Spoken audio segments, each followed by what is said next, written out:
Hi everyone, welcome back to my channel. तो आज मैं आप लोगों को रेडिएशन सेफ्टी के बारे में बताऊंगी, जो कि AERB के थ्रू जारी की गाइडलाइंस में से एक टॉपिक है। AERB का मतलब है atomic energy regulatory board. Okay, इनकी गाइडलाइंस को NABH फॉलो करता है फॉर इमेजिंग सर्विसेज। तो आज हम इस वीडियो में कवर करने वाले हैं रेडियोलॉजिकल सेफ्टी क्या है, और इमेजिंग सेफ्टी वैसे स्लाइटली डिफ़र करता है रेडिएशन सेफ्टी से। और हम जानेंगे कि जो वर्कर्स रेडिएशन जनरेटिंग इक्विपमेंट्स को हैंडल करते हैं उनकी सेफ्टी गाइडलाइंस क्या है। तो before starting the video again मैं आपसे रिक्वेस्ट करना चाहती हूँ कि मेरे चैनल पर मेंबरशिप चल रही है। अगर आप मुझे सपोर्ट करना चाहते हैं तो मेरे चैनल की मेंबरशिप को ले भी सकते हैं। तो चलिए आज की जो वीडियो है हम शुरू करते हैं।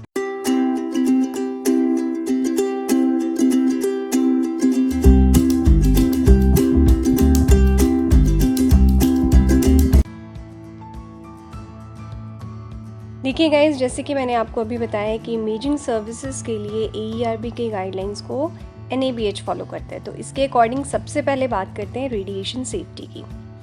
तो बेसिकली ये सेफ्टी इशू और प्रोटेक्शन होती है रेडिएशन हैज़र्ड से। मतलब कि अगर कोई भी वर्कर रेडियो एक्टिव मटीरियल या फिर केमिकल मटीरियल जो कि हैज़ार्डस हो, या फिर उसके एक्सपोजर जैसे कि जो आयनाइजेशन या नॉन आयनाइजेशन रेडिएशंस होते हैं उससे हो जाए, तो 100% चांसेस हैं रेडिएशन से हैज़र्ड्स होने की। अब बात करें अगर हेल्थ केयर की, तो इसमें radiography, X-ray, CT, radiation therapy, nuclear imaging से हैज़र्ड्स जो हैं वो हो सकते हैं। ठीक है, और आपको पता है कि 8 नवंबर को वर्ल्ड रेडियोग्राफी डे था, तो उस पर कम्युनिटी पोस्ट भी शेयर किया था। एनीवेज, अब हम देखते हैं कि आयनाइजेशन रेडिएशन आपकी बॉडी को कैसे अफेक्ट करता है। आप इस स्लाइड में देख सकते हैं।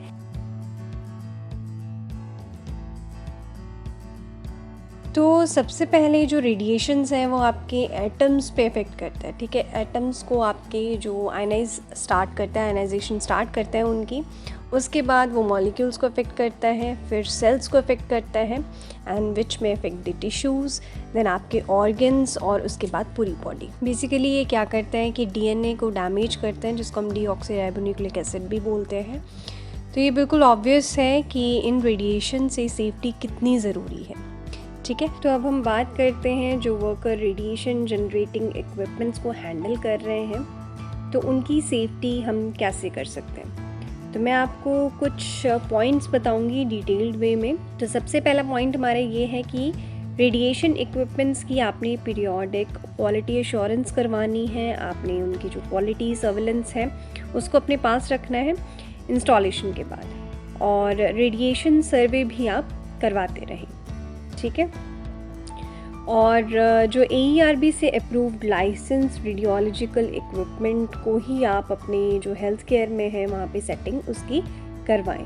ठीक है, आई मीन अपने अप्रूव्ड जो रेडियोलॉजिकल इक्विपमेंट्स हैं उन्हीं को ही आप अपने हेल्थ केयर में ऑर्गेनाइजेशन में यूज़ करें। ठीक है, उसके बाद जो इम्पॉर्टेंट चीज़ है वो है TLD बैजेस, जिसको हम डॉसिमीटर भी बोलते हैं। तो जब भी रेडिएशन से कोई भी एक्सपोजर हो तो आपने उसको वेयर करना है, मींस एक्सपोजर से पहले ही आपने वेयर करना है। जब भी कोई भी जैसे एक्सरे आ गया है तो आपने एक्सरे जब करना है तो TLD बैजेस को पहन के रखना है। और इन बैजेस की मॉनिटरिंग जो है वो एवरी क्वार्टर होनी चाहिए। ठीक है, क्वार्टरली आपके पास रिपोर्ट आएगी जब भी आप इनको सेंड करेंगे तो।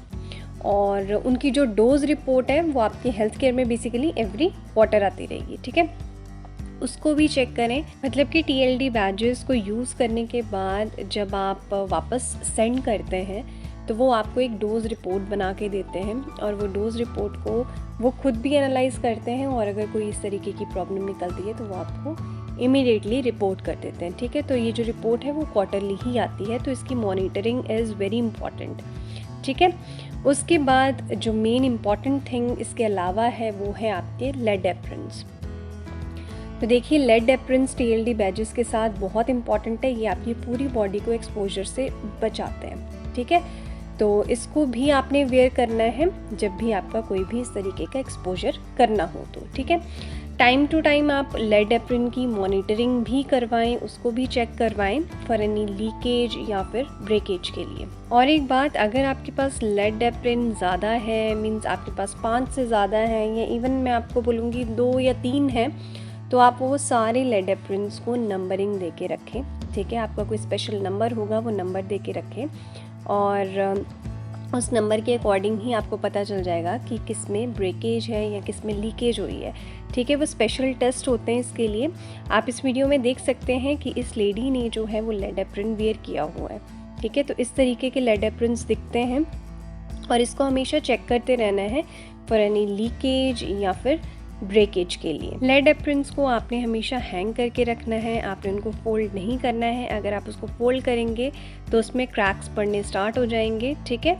इसीलिए हमेशा आप उसको हैंग करके रखिए। और एक चीज़, आपके हॉस्पिटल में ये जितने भी आप क्वालिटी एश्योरेंस करते हैं, ठीक है, उसकी एक रिपोर्ट बना के रखें। मीन्स आपके पास एक फ़ाइल होनी चाहिए जिनमें आप इनके रिलेटेड सारे ऑडिट्स या फिर कोई भी एश्योरेंस, क्वालिटी एश्योरेंस की रिपोर्ट है, ठीक है, या फिर इसकी सर्विस रिपोर्ट है, वो सारी चीज़ें आप एक फ़ाइल में रखेंगे। तो बेसिकली इसका मतलब ये है कि आपके पास रिकॉर्ड्स होने चाहिए इसके मेंटेनेंस की, ठीक है। जैसे कि QA की रिपोर्ट, इन मशीन की सर्विस की रिपोर्ट्स, मेंटेनेंस के रिकॉर्ड्स और सभी रिकॉर्ड्स आप एक फ़ाइल में मेंटेन करके रखें, ठीक है। और इसके अलावा जो है आपके पास गोनाडल शील्ड्स होनी चाहिए खुद को बचाने के लिए, ठीक है। गोनाडल शील्ड्स जो हैं वो इजीली अवेलेबल होती हैं, आप उनको परचेज़ कर लीजिए। नियोनेटल में थोड़ी छोटी यूज़ होती हैं और जो एडल्ट्स के लिए हैं वो बड़ी शीट्स यूज़ होती हैं, ठीक है। तो वो गोनाडल शील्ड्स भी आप TLD badges, lead apron, gonadal shields, ये आपकी सेफ्टी के लिए। Then radiation generating equipments audit करने बहुत ज़रूरी हैं, ठीक है। आपको उसकी माल फंक्शनिंग का पता चलता रहता है अगर आप उसके ऑडिट्स करते रहेंगे रेगुलरली। आप एक पॉलिसी बनाएं ऑडिट की, उसमें आप क्या करें कि आपने कितने टाइम पीरियड के बाद, मीन्स अपना टाइम पीरियड वहाँ पे मेंशन करें, उतने टाइम पीरियड के बाद आप ऑडिट करते रहें, ताकि उसकी कोई भी प्रॉब्लम है या माल फंक्शनिंग है उसका आपको मीन्स प्रॉपर पता चलता रहे और प्रॉपर रेक्टिफिकेशन हो सके, ठीक है। और इन ऑडिट की रिपोर्ट्स आपने मेंटेन करके रखनी है। और हाँ, TDS प्रिंसिपल को फॉलो करें, which is time distance shielding, right. Last but not the least, which is decommissioning of X-ray equipments, okay. मतलब कि डीकमिशनिंग करते टाइम जो कि ऑथराइज्ड एजेंसी ही करेंगी, वो भी सिर्फ AERB के परमिशन के थ्रू ही, ओके। तो फटाफट से एक बार हम रिवाइज कर लेते हैं रेडिएशन सेफ्टी। तो सबसे पहला पॉइंट जो है वो है periodic quality assurance and radiation service, ठीक है, या रेडिएशन सर्वे। सेकंड जो पॉइंट है वो है selection of AERB type approved equipments, ठीक है, जो कि मैंने अभी आपको सारे पॉइंट्स की एक्सप्लेनेशन दे दी है, ठीक है। फिर है use of personal monitoring services, then use of radiation protective devices, then time shielding principle, ठीक है, उसका आपने यूज़ करना है। फिर timely detection and prompt rectification and malfunctioning of radiation generating equipments. उसके बाद आपने जो है क्वालिटी एश्योरेंस की रिपोर्ट, सर्विस रिपोर्ट्स और मेंटेनेंस जो है उसकी रिपोर्ट्स आपने एक रिकॉर्ड फाइल बना के रखनी है, ठीक है। बेसिकली आपने एक फ़ाइल बनानी है जिसके अंदर ये सारी रिपोर्ट्स होंगी। उसके बाद जो अभी मैंने बताया, that is decommissioning of installation by trained personnel या फिर authorized service agencies with permission of AERB, ठीक है। तो ये सारी चीज़ें मैंने आपको इस वीडियो में बता दी। तो ये वर्कर्स के लिए रेडिएशन सेफ्टी की गाइडलाइंस हैं जो कि AERB ने दी हैं, ठीक है। तो आज के लिए बस इतना ही गाइस। उम्मीद करती हूँ आपको आज का टॉपिक पसंद आया होगा। अगर आपको पसंद आया है टॉपिक तो प्लीज़ वीडियो को लाइक करें, शेयर करें और सब्सक्राइब करें मेरे चैनल को, और ज़्यादा से ज़्यादा शेयर करें सूटेबल ऑडियंस के साथ, ताकि उनको हेल्थ केयर से रिलेटेड नॉलेज मिल सके, उनको पता चल सके कि हेल्थ केयर में क्या क्या चीज़ें होती हैं, ठीक है। तो मैं आपको हर एक टॉपिक बताऊंगी, और अगर आपको इस टॉपिक से रिलेटेड कोई भी क्वेरी है तो आप मुझे कमेंट सेक्शन में कमेंट कीजिए, मैं आपको रिवर्ट करूंगी। और अगर आपकी कोई रिक्वेस्टिंग टॉपिक है तो वो भी आप मुझे बता सकते हैं, मैं उनको पिक करके उन पर वीडियो बना के सभी ऑडियंस के साथ शेयर करना चाहती हूँ, ठीक है।